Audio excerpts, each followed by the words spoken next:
noite de São João.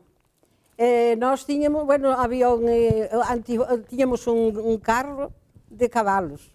Primeiro tínhamos uma vaca, depois um carro de cavalos. E tínhamos no garaje, e tínhamos um coche. Foi o primeiro coche que compráramos.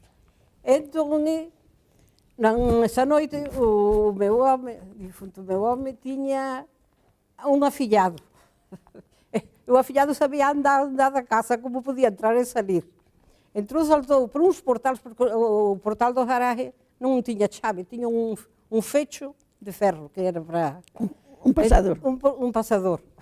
Então o afilhado sabia andar, entrou por um portal, subiu uma parede, saltou a parede, entrou depois no garaje, abriu o garaje, quitaram o carro de cavalos, levaram-no a Savariche.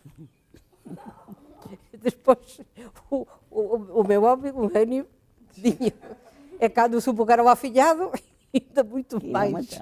E tiveram que ir buscar-lo a Savariche.